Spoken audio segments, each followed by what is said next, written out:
상담을 해야 되니까 전문성이 필요하죠.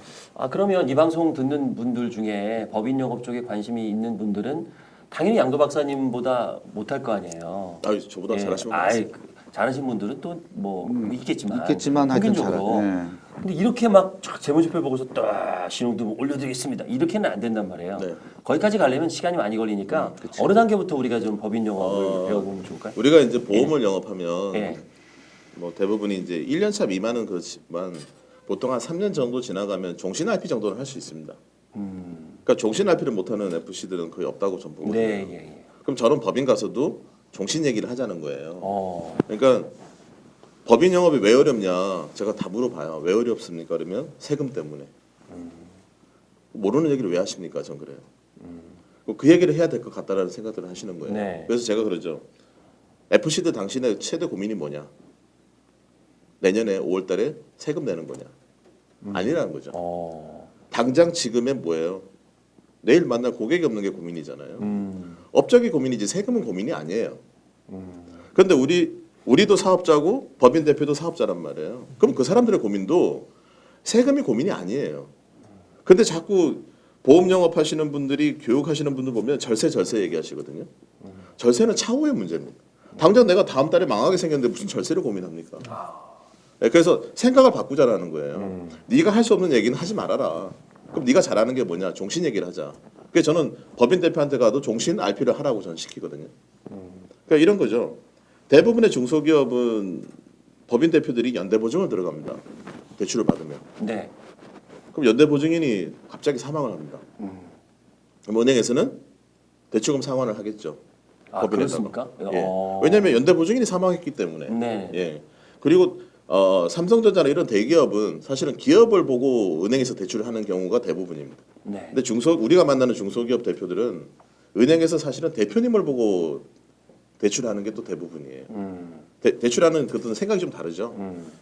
그러다 보면 대표가 사망하게 되면 은행에서는 당연히 대출금에 대한 상환이 들어오게 돼 있고요. 그다음에 대표가 죽어서 은행에서 이제 상환을 하기 시작하니까 나한테 물건 준 거래처들에서는 외상 매입금에 대해서 또 상환 요청이 들어오겠죠. 예. 그리고 그렇다고 해서 내가 내 물건 준 업체들한테 빨리 외상 때 줘라. 대표가 살았어도 안 주는 인간들이 죽었는데 주겠습니까? 안 주죠. 돈 없다고 안 줍니다. 예. 그러다 보면 회사가 이상해지죠. 시끄럽고. 그다음에 직원들이 하나둘 이직을 하기 시작합니다. 불안하니까. 네, 이직하면서 그동안에 뭐 밀린 급여 달라, 퇴직금 달라 해서 또 돈을 달라 그러죠. 네. 그러는 와중에 이제 투자자들도 있을 거 아닙니까? 투자자들도 자기 집은 빼라 빨리 빼달라. 그런 어수선한 그런 법인이 몇 달을 가는 도중에 이제 뭐 이렇게 대표 죽었으니까 가족들이 이제 장례도 치르고 정신도 차리고 예. 회사에 딱 와보니까 회사가 깡통인 거예요. 돈은 없고 빚 달라는 사람 많고. 예. 그래서 부도나는 경우가 더 많습니다. 사실은 매출이 안 돼서 부도나는 경우는 그 매출이 줄어드는 게 하루아침에 팍 이렇게 줄어드는 게 아니거든요. 서서히 줄어들어요. 네. 그러면 사업하시는 분들은 그거에 대한 대비를 어느 정도 하고 갑니다. 네. 근데 사람이 죽는 거는 대비할 수가 없지 않습니까? 네. 그래서 그렇게 되면 어떡할래? 그러면 겁난다 이런 얘기 들으니까.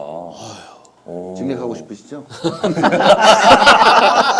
아, 사람 모르는 거거든요. 네, 그렇죠. 아니 내가 그렇지. 야. 네, 그래서 대표님이 사망하시면 네. 이 회사의 모든 이 가치가 대표님 20년 고생한 이 가치가 남의 손에 넘어간다는 거예요. 그러면 사모님과 자녀는 길에 나앉습니다. 부도가 나서 길에 나앉는 게 아니라 대표님이 사망하면 저 사모님과 자녀는 길에 나앉는다. 그러면 뭐가 필요하냐? 결국엔 대출금 뭐가 필요합니까? 그러니까 결국은 보장입니다. 대출금을 네. 갚을 수 있는 만큼의 현금 자산이 필요하다는 거죠. 그래서 그거를 저는 종신보험으로 제안을 하는 편이고 그 대표님들이 가족 사랑이 조금이라도 있으신 분들은요 제 말에 공감을 하시고 물론 이제 가입하는 금액의 차이는 있겠죠. 네. 네, 차이는 있겠지만 그래도 그 얘기에 자기가 어떤 동의만 하시면 형편이 좋아지면 또 정액도 하시게 되거든요. 그래서 저는 그래요. FC들한테 가서 세금 얘기하지 말아라. 왜 자꾸 모르는 얘기를 하려고 그러냐. 그러니까 얘기하는 게 뭐냐면 절세해야 되는 거 아니에요. 그건 영업 안 해본 사람들이 하는 얘기고요. 법인 대표를 많이 만나보면 사실은 절세는 그렇게 큰 고민이 아닙니다. 제가 지난